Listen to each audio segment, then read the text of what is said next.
Hi, it's Jeffrey Craner, co-writer of Welcome to Night Vale. We hope you enjoyed the first season of Alice Isn't Dead. Today's episode is not that, it's something different. It's a brand new podcast from Night Vale Presents called Within the Wires. We love making podcasts, and Within the Wires is a surreal and immersive project I've been developing for quite a while with author Janina Mathewson and musician Mary Epworth. I hope you enjoy hearing it as much as we've enjoyed making it. This is episode 1 of season 1, a 10-episode storyline told through Relaxation Cassettes. This will be the only episode of the season posted in the Alice Isn't Dead feed, so if you enjoy this episode of Within the Wires, make sure to subscribe on iTunes or wherever it is you get your podcasts. We're already 3 episodes in, so there's more to hear. And now, Within the Wires, Relaxation Cassette number 1.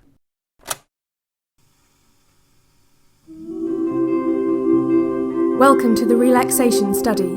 This 10-cassette series will guide you towards relaxation, focus, and total body awareness.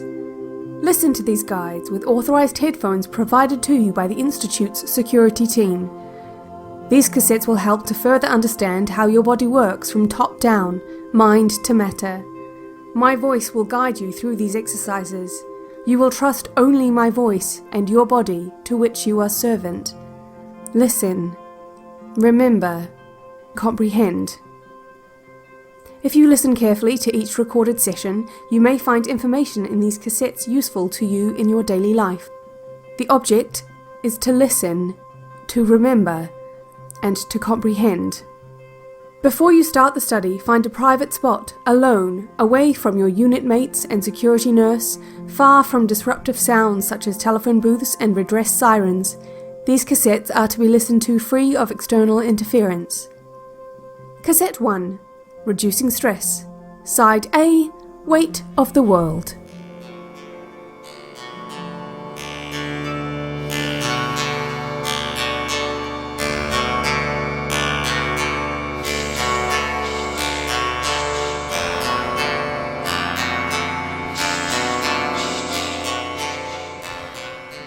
Start with a breathing exercise.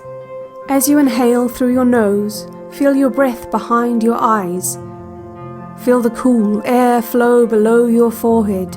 Feel it hover under the top of your skull. Feel it slip down your neck, across your shoulders and into your lungs. Breathe in now.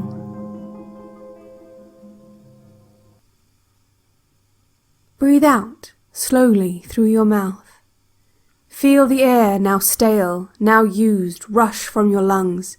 Feel your body relax as it lets go of the air, freeing it from the temporary prison of your ribs. Breathe in.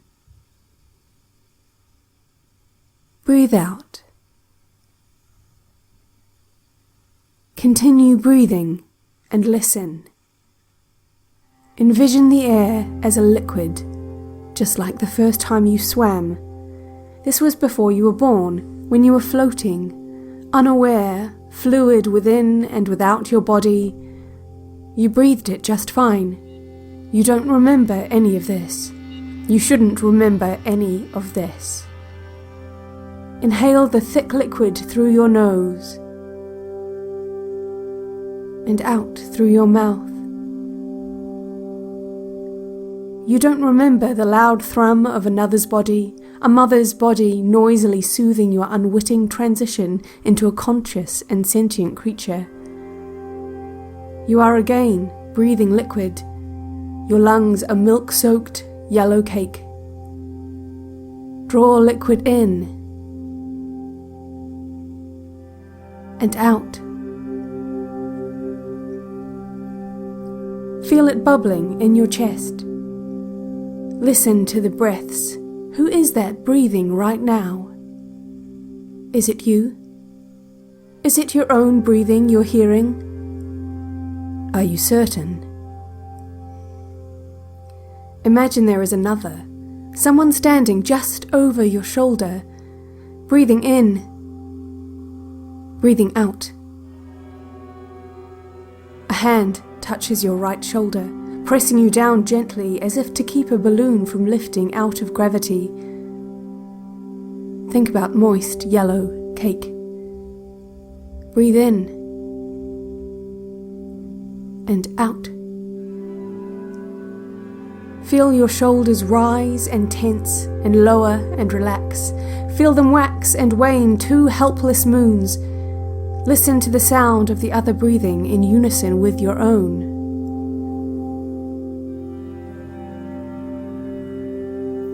You will learn to trust my voice. You will learn to trust my voice. Feel a breath from just behind you. You smell its caffeine, acidity, its umami and metal musk through cotton lips. You know these breaths. How do you know them? How do you know them? The hand on your shoulder lifts away. You are alone. You are fine. No one is with you. Who would be with you? You are probably alone. Continue breathing as you receive subliminal instructions embedded in this music.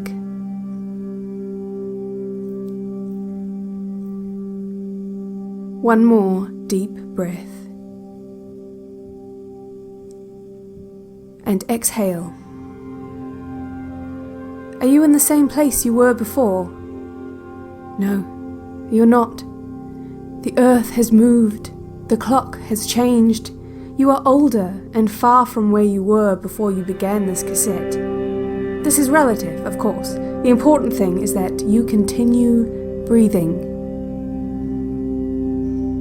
Let us begin an autogenic stress relief exercise. Make sure you are in a standing position, your feet planted firmly underneath you, hip width apart, your knees straight but relaxed. Say aloud the following.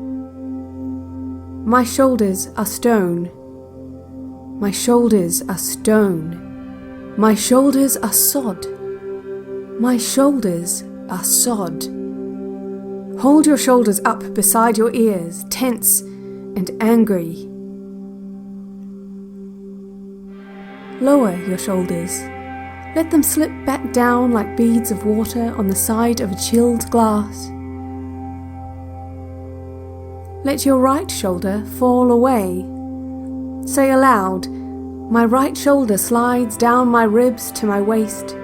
It is free now, but separate from my body, it is meaningless. It is just a shoulder, out of context, lying upon the ground. My shoulder is useless and alone. Say all of that aloud.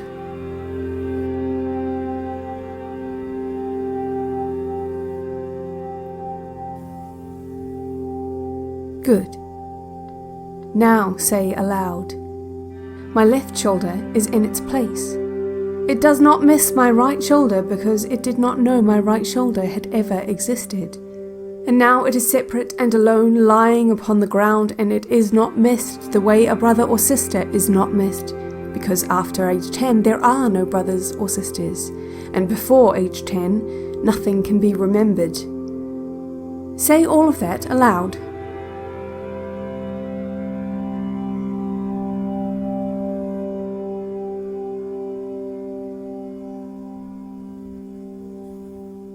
Can something be re-remembered?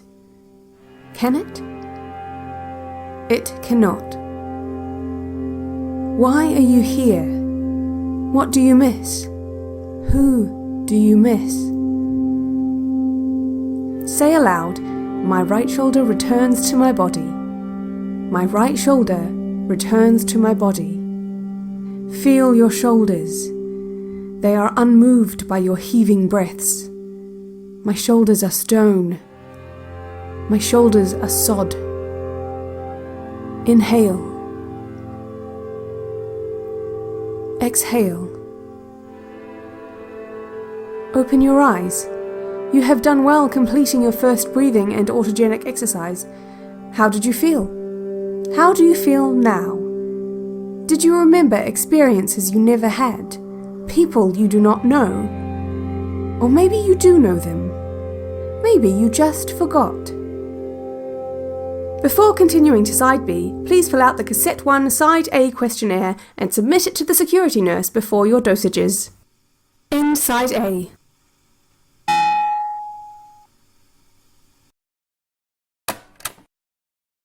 Audible.com is a leading provider of audiobooks with more than 250,000 downloadable titles across all types of literature, including fiction, nonfiction, and periodicals. Audiobooks are great to listen to when you're working, playing, or relaxing. Say you're a patient in some kind of medical prison and you have a lot of downtime between experiments. Or maybe you're just a regular person with a morning commute or some chores to do around the house. Audiobooks from Audible are an excellent way to keep up with the best books. I've been using Audible for over 10 years. In that time, I've lived in New York City, and it's not always possible to get a seat on the R train, or hold out a book or tablet to read, and even when I have to drive my car, it's difficult to try and read and drive, so I love Audible for making every commute so much more entertaining and less dangerous. For listeners of Within the Wires, Audible is offering a free 30-day trial. Just go to audible.com/WTW. Download a title free and start listening. It is that easy. If you're like me and Janina, you listen to the musical Hamilton about 3 times a day. So, let us recommend the book that inspired that show, Alexander Hamilton by Ron Chernow. The stories of Hamilton, Jefferson, the Schuyler sisters, Burr are engrossing and emotionally powerful. Scott Brick's narration is perfection. I mean, I knew how the story ended. I won't spoil it for you. Hamilton dies. But I was still really moved. So go get Alexander Hamilton by Ron Chernow or any one of 250,000 other titles for free right now. Start your free 30-day trial at audible.com/WTW. That's audible.com/WTW. And now, Side B.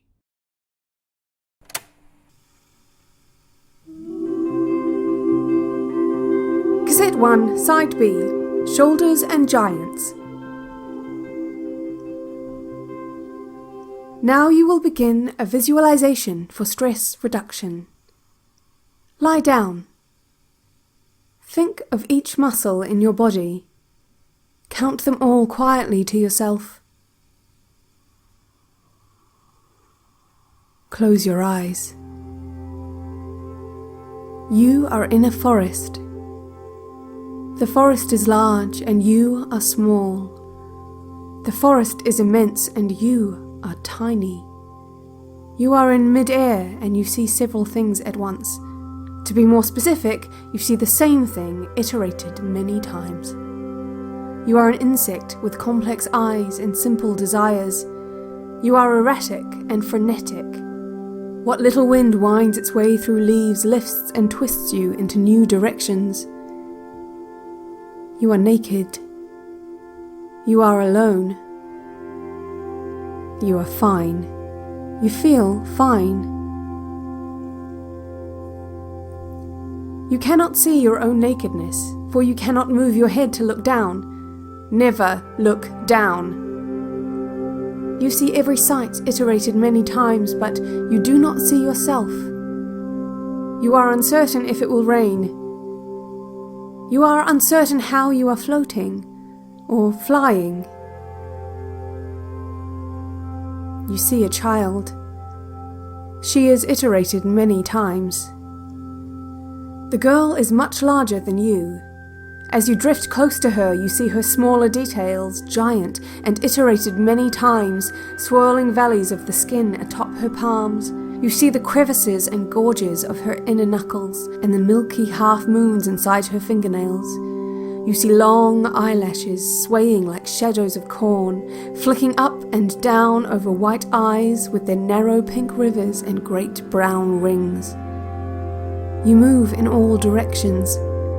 You move left to right. You move up and down. Your body whispers. You do not hear it. Her hands move to you and you feel a muted clap, and it is dark. You breathe. In. Out. You breathe. In her hands, it is quiet, and you can smell the ocean. You see slivers of orange-red light between her fingers. You move in all directions, but you cannot move far. Your body cries out. You do not hear it. Her hands begin to open. Her fingers wrap tight around you and light pours over your body. The sun sees you, but it does not care. You see her nose, wet nostrils over a vermilion archway with columns of eggshell teeth. You breathe. The child breathes. You feel her breath on you as you flutter, flustered in her fingers. You see the child's shoulders, linen draped and slight. You feel your own shoulders, stained glass wings above an exoskeleton. A bird stops above on a branch. You see it many times in your kaleidoscope mind. The bird eyes you, unmoving, unmoved. The child rolls you in her enormous fingers. She studies you. You breathe. She breathes. She enjoys touching your many spiny legs and your bulbous eyes. Through her touch, you understand her. You absorb her thoughts. She is alone. She has brothers and sisters, but only for 2 more years. She does not know her parents. No one knows their parents. No one should know their parents. You understand, suddenly, that she once had a caretaker place a palm on her shoulder, the weight of it pressing upon her as if to keep a balloon from lifting out of gravity. The hand, which comforted and calmed, left her head quickly, apologetically, acknowledging its mistake, and her shoulder felt cool and sore in its absence. You understand that the child digs holes and buries toys for future treasure. She breaks off branches and calls them batons or wands, the wizard conductor of nature's symphony. She asks without speaking, "Why are you different? What is it you say you do? Why are you here?" She sees your many colours, mostly shades of green and purple pulsing aurora-like on your black thorax. She notes your hair, tiny and ubiquitous, hardly noticeable until she looks closely. She sees the beauty of the body you cannot see. You struggle to escape. Your body exclaims things she cannot hear. The child worships beauty. She knows exactly what is beautiful because no one has yet told her she is wrong. She holds you firmly in her fingers, breathing into your body and inhaling it back into her own. She turns you about, seeking a better view through the keyhole. Your body shudders. Your many legs push against her skin. The bird watches you still. The bird watches you. The bird is still. You see the bird iterated many times. You feel your shoulders pulling away from your body. 2 of the child's fingers hold you firmly with intention, the way she herself has never been held, in a way she wants to be held, to be seen. 2 other fingers pull at your shoulders, your wings. Your body wants to keep itself intact. Your body does not like its parts to depart. Your body wants to be whole. This is what all bodies want. She knows this, too. But the child's fingers grip and squeeze and rip your wings from you. Your body screams things no one can hear. And in a pop, your body becomes silent and slack. You hear nothing more. You feel nothing more. You can see your shoulders, your wings stuck to the child's thumb and forefinger. You see parts of yourself you have never seen. You see them iterated many times. They are stained glass teardrops. Your feet push and press against the child's fingers, but her soft pads of skin give up nothing. You grow tired, less compelled. You are stuck between fingertips spiraling with her own unique pattern. The child looks closely at your wings and then back at you. The bird looks only at you. The child sees you for what you are, and she loves you. She does not hate herself for dismantling your body. She does not regret what she has done, but she understands if you do. She presses her fingertip and thumb, the ones with your wings, together and apart, together and apart, together and apart. The wings stick to one fingertip and then to the other, and then back to the other. She wishes for a hand again upon her shoulder and blows your wings like a kiss to the wind. She lays you, exhausted and free, upon a rock. You cannot move, or you do not move. You see the rock's grey horizon. It is the same forever in every direction. The child skips away. The bird lands on the rock beside you.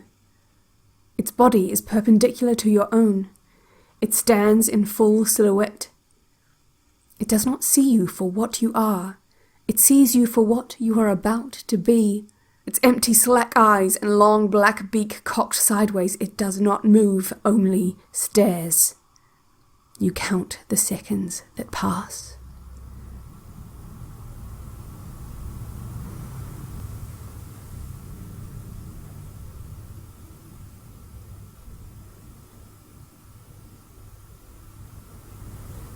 The bird still stands and stares. The bird stares and stands still. You begin to move towards the constant grey horizon. You crawl without feeling toward the rock's edge. You see the trees above you, the rock below you. You see the bird, a hollow black statue. You try to leave the rock, but with a twist and a twitch too quick to predict, the bird jerks its face towards yours. You are inside of it. It is dark. You hear breathing that is not your own.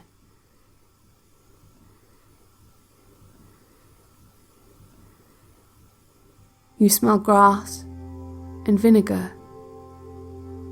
You are moving. You are walking. You walk on 2 feet. You are human.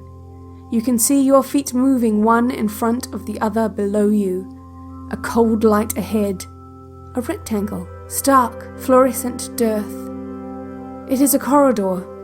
It is a familiar corridor. It is the corridor of the Institute.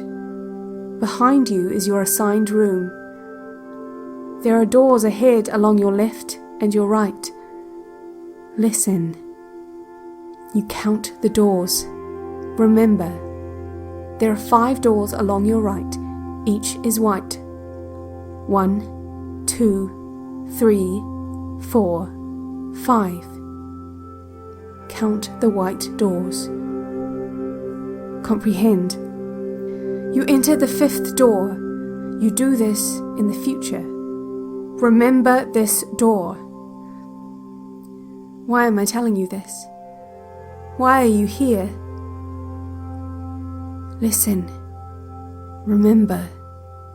Comprehend.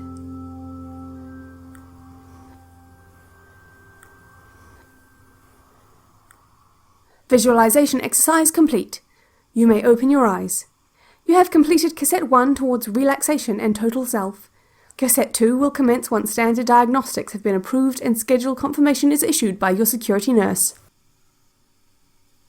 End Side B.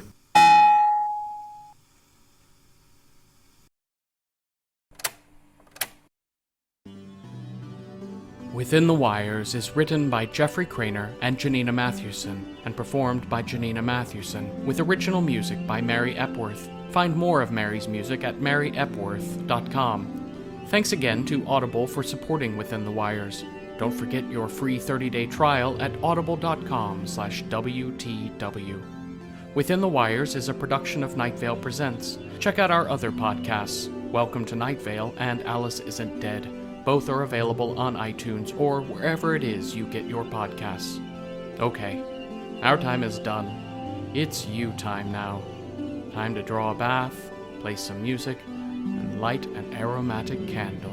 Today's scented candle is Woodchuck making pancakes. Today's relaxing music is Whole note for solo bassoon. Today's bath is filled with Cereal milk.